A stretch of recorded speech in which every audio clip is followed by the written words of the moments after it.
Play Saves the World, Episode 8. Do animals play?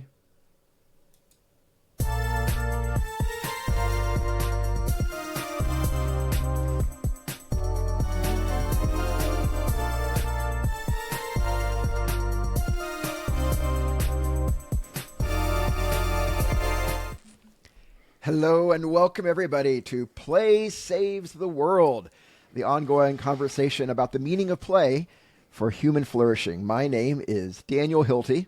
And my name is Kevin Taylor. And we are so grateful to have you joining us on this episode about animals and play. This topic was something that you suggested, Kevin. And I think it's such a great topic, a great conversation. It's especially around this book, this article that we'll be getting to in a little bit. But if I'm asked, how did this catch your attention, Kevin? I think it was just the Apple News feed that I use on my phone. I think it was an article from, it was in The Atlantic, and I often will read The Atlantic, so it just bubbled up. So there's a win for technology. Yay, technology. Do you like the Apple News app or its the equivalent? Algorithms? I don't use that much. I probably should, but I am always surprised by how well the algorithms know me. Mm-hmm.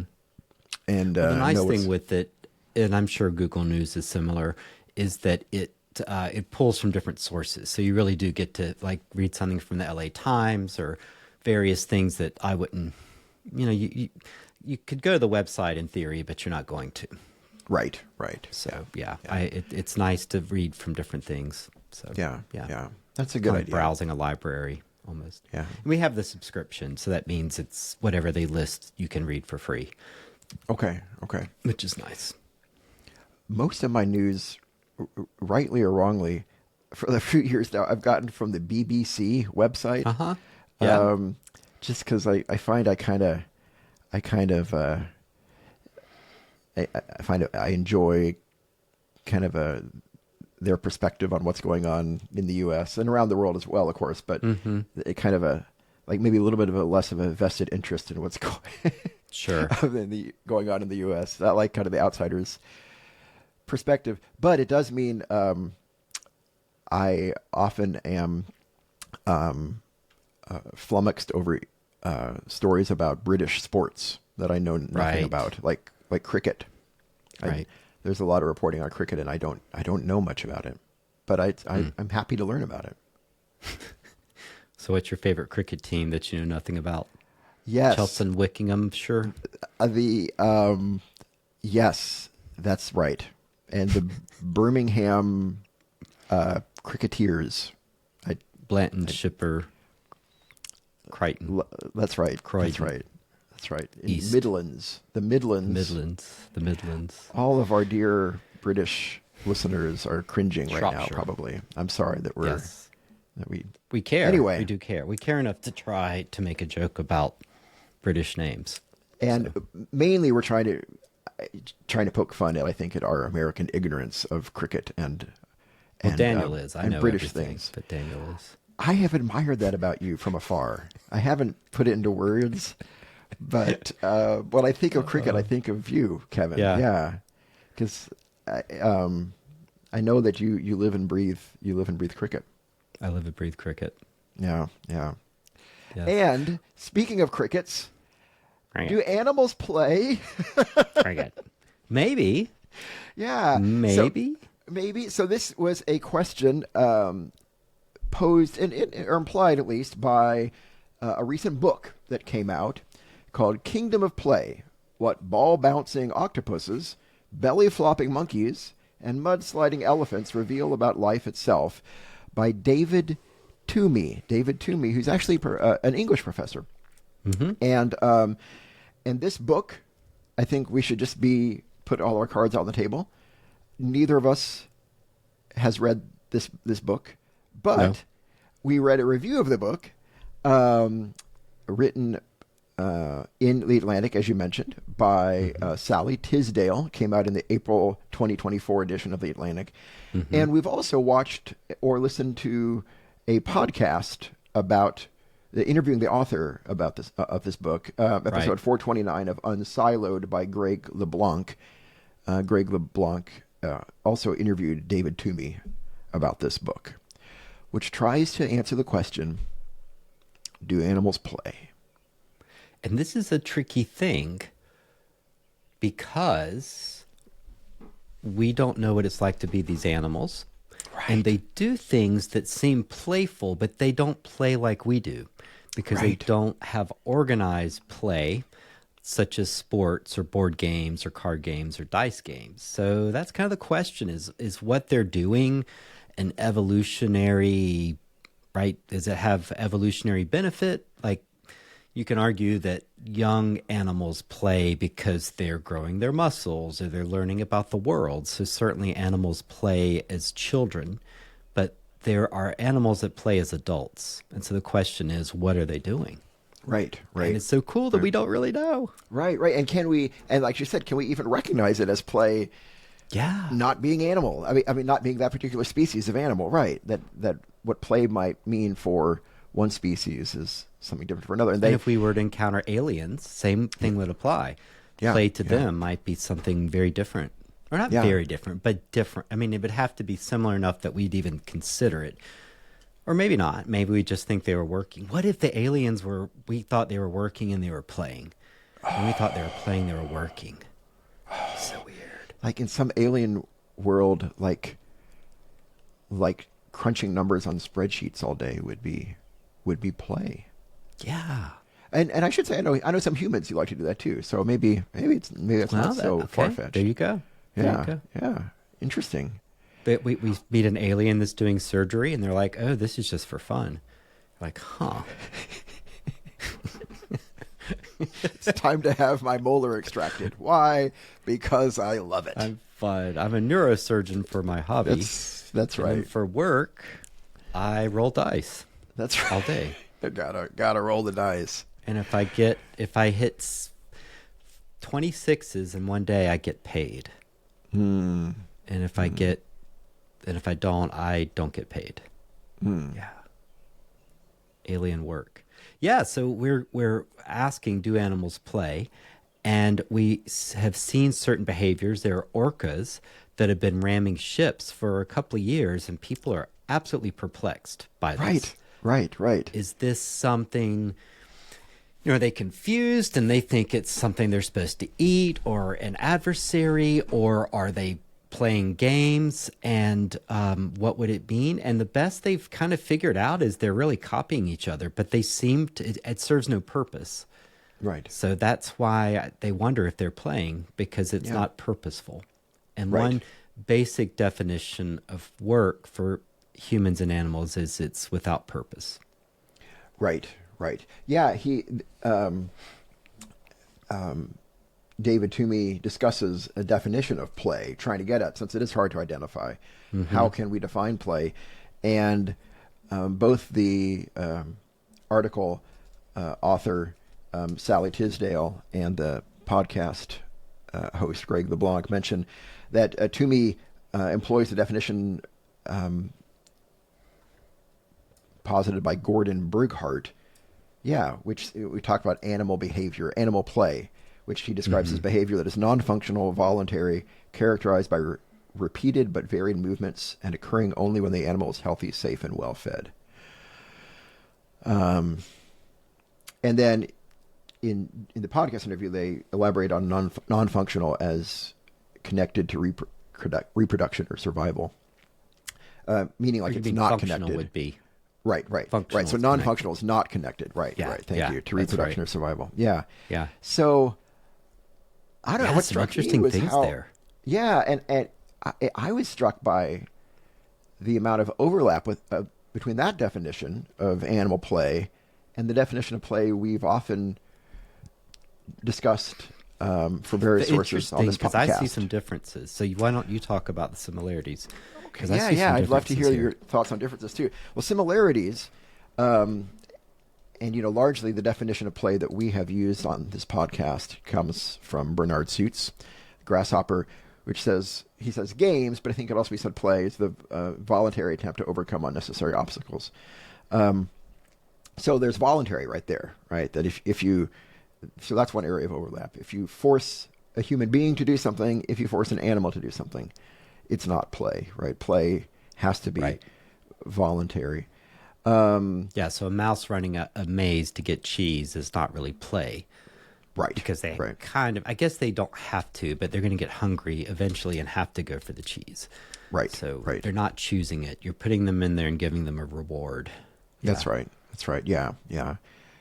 And then he also talks about, non-functional, which I guess I kind of saw having similarities to another mark of play that we've talked about in the past, largely coming out of Oliver Berkman's writing, but the idea of this of non-instrumentality, that it doesn't serve, it's not a means to an end, but it's an end unto itself. Right.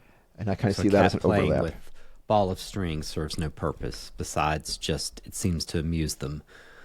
But Yeah. they can't eat the string. They're not honing their string chasing skills. You could Yeah, say they're yeah. keeping their hunting skills up, but I mean, no animal unravels like that. So that we've found yet.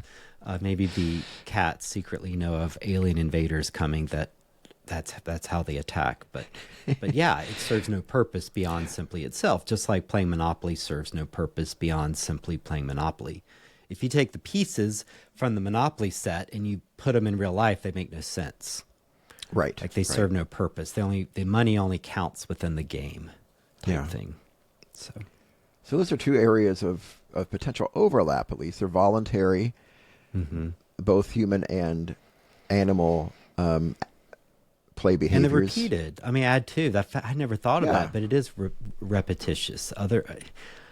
Otherwise, it's just chaotic. But typically, you kind of do something over and over. Little kids will do that too. They want to throw the ball again and again and again, and the dog chases the stick, and the orcas ram the boat. So it's repeated. Yeah. You watch somebody play a board game. I mean, what Yeah. do? They roll dice over and over again. They play a card over and over again. I mean, that's very, very repeated behavior. Yeah. Right. And if you did completely unrelated behavior, it would just be bizarre or weird. Like you Right. roll some dice, move a piece, do this, and everything is disconnected and never repeats. It would be, it would not make sense to us. That reminds me. Have you ever played You Got? No. It is. I first heard about it from a review from the online board game review website, Shut Up and Sit Down, which we're both fans of. But there's You Got is a fascinating game, and what made me think about it is very few things are repeated. It is not built around repeated behavior. You might kind of describe it as a meta game, but at the beginning of the game, you're given. Oh wait, I do know this game. Yes, I know. What you're talking about now.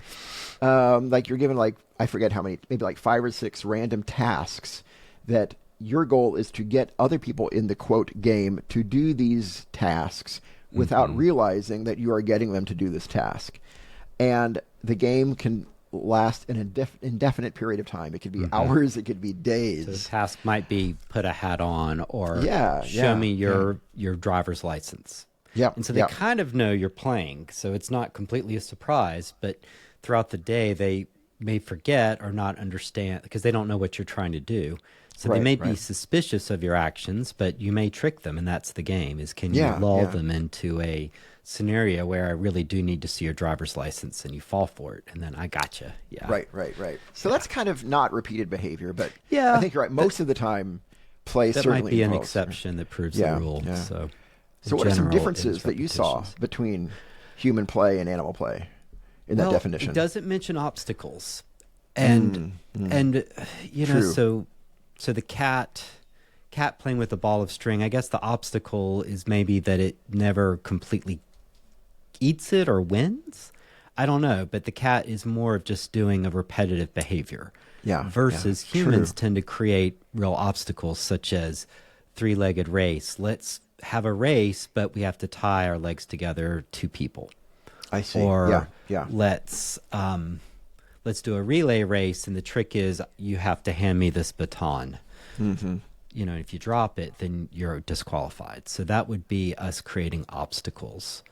That's a good point. Yeah. Yeah, so they don't do obstacles, and also they have to be well fed. And I thought, now that's interesting, because there are some stories where people have played games to distract themselves from hunger or fatigue. Yeah. So sometimes like we play Herodotus. games to distract us. There's an old story of it was a Greek city. Is that right? Yeah, found in Herodotus, and it was in Lydia, in Lydia. Lydia. In ancient Yeah. times, the ancient Greek historian Herodotus tells a story that the people of Lydia had a famine, and so one day they would eat, and one day they would play games, and one day they would eat, and the eating distracted them from losing the games. No, Yeah. the games distracted them from their hunger. And so, yeah, sometimes we can be more intentional, I think. And of course, we plan out a game. We plan a game night, whereas animals are much more like children, kind of spontaneously playing just in the moment. Yeah. Versus we organize games. You think about the PGA tournament, for example, is one big organized golf game. All the people showing up and sponsors and things. That's a great observation. Yeah, that. Oh, thanks, man. The obstacles, the unnecessary obstacles, seems to be a distinguishing mark between human play and animal play. And I wonder what that says about humans. That we have to introduce obstacles to play. Huh. I wonder, we might meet aliens that don't do that or something like that, or if we ever could really talk to the whales or something. Yeah. They're like, why do you have to do that? That's my best whale accent. That was Go a ahead. great whale voice. Can you do your whale accent, Daniel? I know you've been practicing. You actually did an online course. I think you paid, didn't you? Oh, that's awful. That's awful. Boo. Kevin. Why? That would be all over again. That would be a long podcast if we did it all in whale speak. It would be very long. Whale speak and ent speak. It could be one of those weird YouTube channels like ASMR for 7 hours to help you fall asleep. Just us doing an episode in whale speak. And suddenly all the whales globally stop swimming because they're listening to us. They've gone to sleep listening to. Yeah, that's. They've gone to sleep. Finally, they've wanted sleep for I'm so centuries. tired. I'm so tired. Somebody finally made a sleep podcast for me. Boo. All right. We don't know that kind of fatigue. We don't keep walking as we sleep, but those poor whales, they keep. I guess they stop swimming. It's got to be tiring to be a whale. Yeah. Yeah. So why do animals play is kind of the big question, because as both the article and the book and the podcast point out, there aren't super apparent evolutionary reasons for play a lot of the time. It's the play can actually increase the likelihood of an animal being killed or being prey. For example, So weird. like if some young animals are roughhousing it playing on the savannah, they're more of a target for a predator, right, than if they were just cowering and hiding in the bush or underground. So why play then if there's not an obvious evolutionary advantage? And Kevin, I don't know about you, but this for me was an unexpected part of the conversation that the book review in the Atlantic and the podcast almost seem to be having with each other. And maybe you saw this differently, so feel free to jump in. And I might be misunderstanding it, but it seemed to me like the podcast review of the book was very much coming from the perspective of play has to have an evolutionary advantage, right? For it to exist, it has to have an evolutionary advantage. Maybe it's not obvious, maybe it's not apparent, but if we dig deep enough, someone will be able to figure it out. Otherwise, it wouldn't exist. Whereas the article's author, in the Atlantic, Tisdale, seemed to be coming more from the perspective of, maybe that is what makes play play, um, is that it is not inherently functional, even Right. evolutionarily. That's the And definition. right, exactly. And so they get to and as an example that both the podcast and the book review lift up from Toomey's book is piglets. This study, I think it happened in Scotland, just always delightful, of piglets. And by the way, it's just fun to talk about piglets, right? Just that's a fun word. Piglets would run, and then all of a sudden they would they would leap into the air and flip backwards, right? Do a somersault, and just kind of land very awkwardly on the ground. And the question was, why do they do this, right? Why do they do this? And some researchers had this hypothesis that they do it to give themselves training on what to do if they're knocked off their feet, right? It's kind of that it's for survival. Right? That is the dumbest thing I've ever heard. It's so Well, dumb. But as I understand it, right, and maybe I'm misunderstanding it, the podcast was more like, okay, at least making space for this idea that could be maybe a reason. Whereas the author of the article seemed to almost kind of giggle at that idea and say, why is it outside their own possibility that they're just having fun, right? That they're not training for what happens if they get knocked off their feet. And so it seemed to me like, specifically around that case study of piglets doing leaps in the air, there was this. It kind of laid bare this contrast between why do we play? Does it have to? Why do animals play? Why do we play? Does it have to have a reason, an evolutionary reason? Anyway, any thoughts on that from you? Absolutely. No, I mean, Yeah. I totally endorse evolution, and that it is clearly how nature works. But the idea that it explains everything is not going to work for someone who is religious like myself. Like, that's the whole thing, that there's so much of life that is a mystery, whether it's the beauty of the universe, like the world is more beautiful than it needs to be, whether the fact that we have consciousness, which is startling and inexplicable, that we are self-aware. And this is just another factor of how interesting our universe is, that play is contrary to evolutionary survival and flourishing. That you think of these, as you said, young animals playing, and the parents have to watch them. So not only are they a danger, they put the parents at danger, and they have to spend time not hunting to keep the kids safe while they play. So it clearly indicates to me that,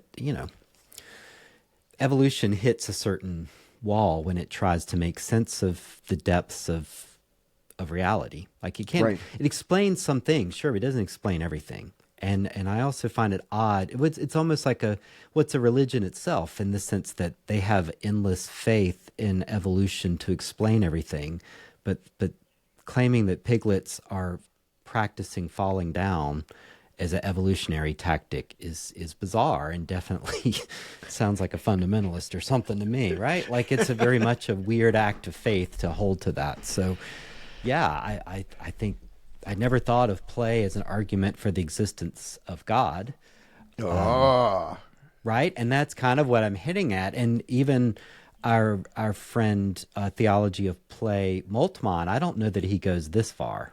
He does indicate that playfulness is part of the universe and even of God, who made a playful universe. But the fact that it kind of questions some things, Play as an argument for evolution God. has, an argument just for play God. as an argument for God. I like it. Yeah. Yeah, play as an argument for God, or else why do so many animals do such risky behavior? Right.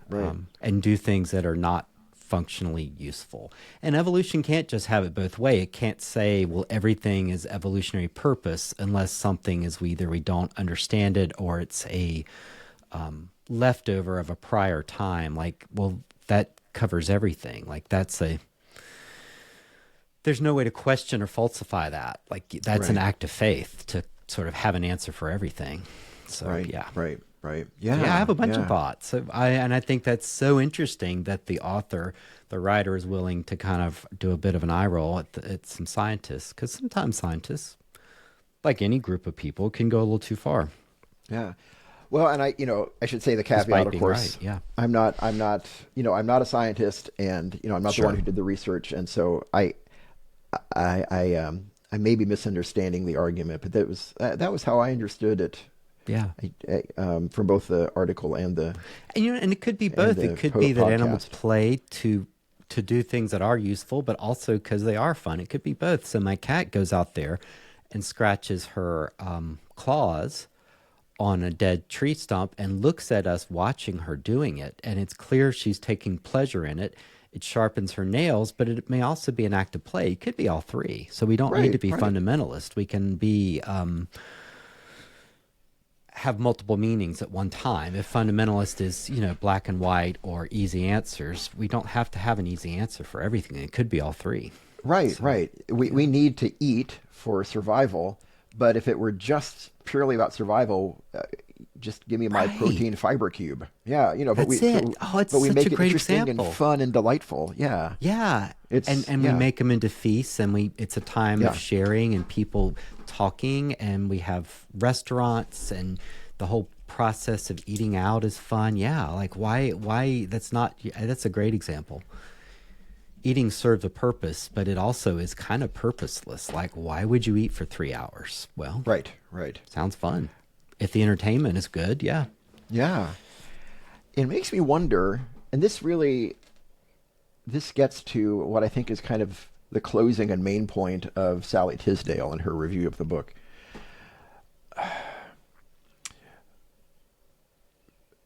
It makes me wonder. Well, I guess she brings up the question of the inner life of animals, which I think was fascinating, and I want to return to that in a moment. But while we're still on this point, though, it makes me wonder whether, maybe they're just as, and I also am a, advocate and proponent of evolution as well. Sure. Um, uh, it makes me wonder, just as evolution is the mechanism by which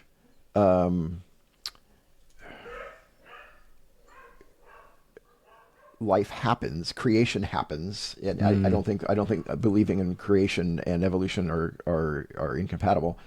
Um, maybe maybe play is also a mechanism by which something else happens, and the one doesn't have to explain the other, right? What if they're two independent gifts, right? That maybe evolution is yeah, the nuts and bolts of how creation happens, and play is the nuts and bolts of how we find meaning and joy, absolutely. and God.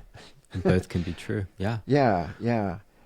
Um, Yeah, St. Augustine's Confessions has this lurking notion that it's through writing and thinking and remembering that he almost creates his soul anew all the time. Like your soul is always a work in progress, and it's through the act of memory and awareness that you rediscover what you keep kind of losing because of, I guess, just inertia and human behavior.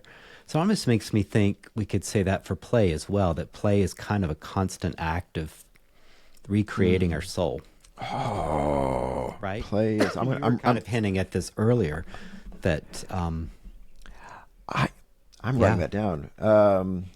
Yeah, and it may seem weird from a Christian point of view, but actually Augustine and others are totally in on that. That the idea that our soul is somehow imprinted and static and we're born with it, that's not a Christian notion. That's very much a modern Right. kind of whatever, Platonic. Well, I guess Plato would be pre-modern, but it's not exactly. I mean, yeah, that No, the no, soul is yeah. something that's always in process is Buddhist, but it's also Christian.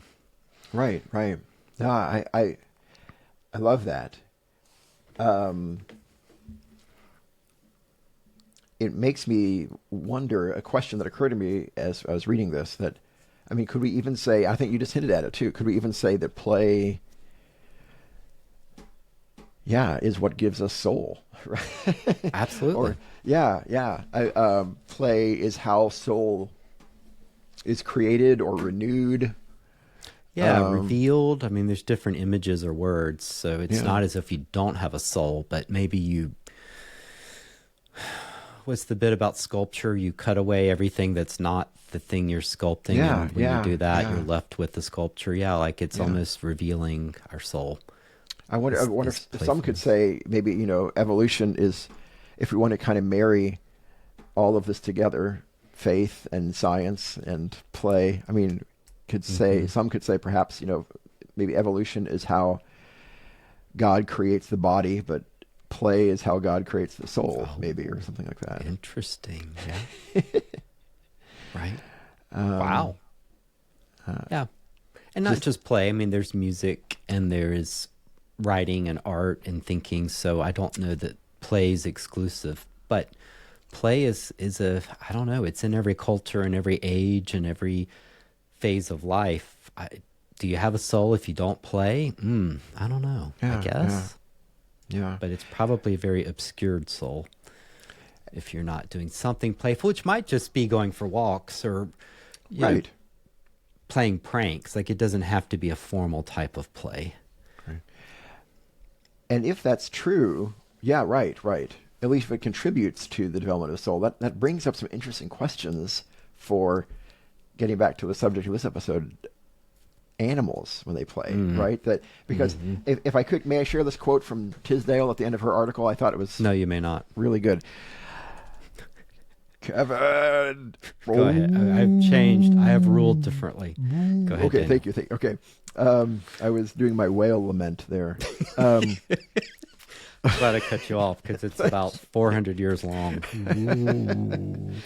so this is what Tisdale says at the end of her review of the book, or close to it. She says, Toomey understands that if we always reduce play to some form of utility, we might say Yeah, instrumentalism, yeah, we, usefulness. Yep. yeah, we are returning animals to the status of automatons.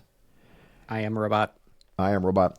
And then she goes on to say, if we can conceive of an animal simply having fun, we can no longer see animals as mere objects. We are Mm. challenged to change the way we treat them, and a solemn responsibility is added to our dominion. Somersaulting may be good training for the unexpected, but I wonder, why is it so hard to believe that exuberance is in itself a good?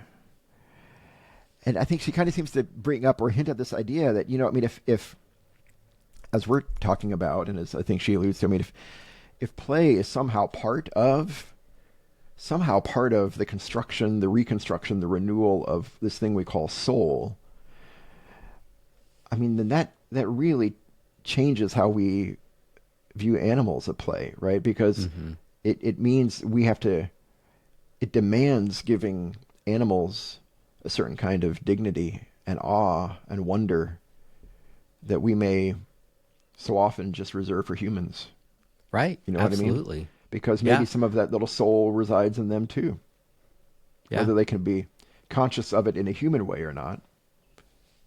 Yeah. We would respect animals because they have something that we share, which is an interest and exuberance in play. Yeah. And that makes them alive. So, what's the difference between a stone or a hammer and an animal? I mean, an animal can serve a purpose. You could use it as a pack animal or a carrier pigeon. But the difference is that the animal can find joy in being alive, can play, and the hammer doesn't. Right. Right. So that's why the animal is alive, which means we may owe them something different, which is, we don't just maltreat them or put them in factories or, get rid of them when they're no longer useful. So yeah, what Toomey is almost suggesting is a very, sounds like the horrors of the Victorian Industrial Revolution where animals are supposed to be working constantly, and if you're not working, you get shot type thing. Right. Right. Putting Right. kids to work in factories, and kids Right. like animals also have a right to play, and so do Yeah. adults. Yeah. So yeah, it means we share something. And this is where Moltmann also says that God is playful, because look at the universe and what God made and how God goes about it as the universe serves no purpose beyond itself. So the whole thing is an act of play, which is Right. really amazing. It is. It is. It is. Yeah. There's a certain liberation and awesome, in the best sense of the word, Right. awesome goodness in the thought that none of this is necessary, right? I mean, just how, and yeah, and yet it Yeah. is. I mean, and yet here everything is, right? Everything Yeah. is, and it works, Yeah, yeah. except for the mosquitoes. The mosquitoes. Yeah, But yeah, it works, and it's more playful and beautiful than it needed to be. And why is that? And can we respect other forms of play, whether it's a toddler doing something really boring, like throwing a ball for an hour, and that's hard as a parent. It's so boring. Can we respect animals and their play? Can we respect aliens if we find them in their form of play, even though it's not adult, rational human play? So right, yeah. right, right. Can we recognize difference, but also see it as kindred play? Yeah. Good And stuff.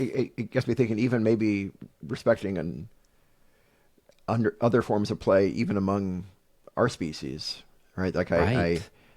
I got me thinking throughout this episode as well. Sometimes misunderstandings can happen where what is play for one person is not perceived as play for another person, right? And that can be. Think about, some families have a long tradition of teasing, and teasing is how you show love in right, that family. Other Yeah. families, teasing is not welcome at all, right? It's not Right, play. right. Is Right. hurtful. And so how do those things interact? Yeah, so even within human beings. Absolutely. Yeah, yeah. Well, I'm so Remember that glad that time you. I kidnapped you and I was going to play a game called The Most Dangerous Game, and I set you loose and to hunt you on that island? I was thinking And about you that. were I didn't really want to bring it up. scared, and the whole Yeah, time I was like, yeah. it's just a game, Daniel, because it's Yeah. like that story, The Most Dangerous Game. Yeah, it was in the back of my head. I didn't know if you wanted to talk about it or not. But Yeah, I thought yeah, no, trauma and I was okay. like the whole time, Kevin, this isn't play, and you were like, it is, Daniel, it is play. It is. Now run. And And then I got in my golf cart and drove after you. You're like, this isn't fair.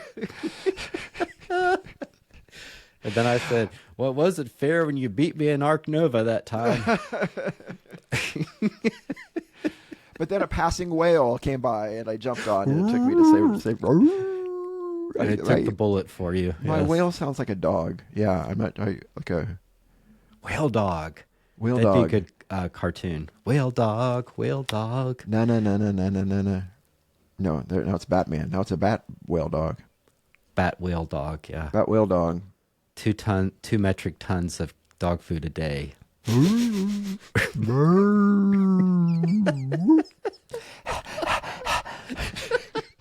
It's the worst of both worlds. Like panting. Yeah. Why is the whale slobbering? He's underwater. Wagging its tail. Boat capsizes. Big balls of fur just floating through the ocean. Fur balls.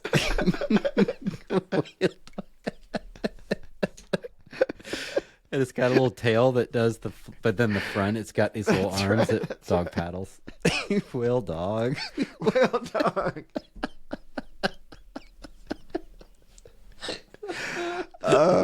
Stupid. That would be great. I love it. I love it. I love it. I'd watch it. Yeah. Well, I'm glad that you suggested this article and Oh, this thank book. you And for- yeah, thank you. Reading it so carefully. Thank you. And it's great. so we hope folks will like and subscribe. Actually, we're running a new contest. If we can get up to 10 million subscribers on YouTube, Daniel is going to eat his own car. So we want to invite folks to participate in that game. 10 million subscribers. Daniel will eat his car. That's not play to me, Kevin. That's not play. No, this is part of your job as a ambassador for Play Saves the World. So it's okay. Okay, 10 million subscribers. We'll revisit 10 million it. subscribers. How about if we? Okay, we'll revisit if We'll that revisit if it yeah. happens. Yeah, that's right. It's But yeah, no, that but seriously, please, if you enjoy this, please like and subscribe. We appreciate it. If you're listening to this on Spotify or Apple Podcasts, if you could leave us a review too, we'd appreciate that. That helps other people to find us. The algorithms that we were mentioning earlier, the all-knowing algorithms, that helps to recommend our podcast to other people. There are people out there that want to hear us. They just haven't heard us yet. Yeah. And they need to find us, and you can help. Yeah. You can help. Yeah. And we hope to see you back here next time. Next time, I'm excited about this next episode. It's going to be great. Yeah, we have a special guest. His name is Julian Reed. Julian Reed. He has a ministry called Notes of Rest, and it is unique. It is unlike anything else we've ever seen, and it's wonderful. He uses music especially out of the African American spiritual tradition, but music in a larger umbrella sense as well. Uses music to help us explore issues of rest and renewal and healing and sleep, which are all very important and kind of playful related topics too. So Absolutely. So he's going to be joining us, and can't wait to get to hear his perspective on Julian music. Reed, R-E-I-D. Yep. In the meantime, keep on playing, and playsavestheworld.org. Reach out to us. Yeah, we'd love to. And playsavestheworld@gmail.com if you want to drop us an email. Yes. Carrier pigeon coordinates 5534 beta 34 southwest 4239. And Daniel will go ahead and repeat that. Go ahead and repeat that, Daniel. I will repeat it, but in whale.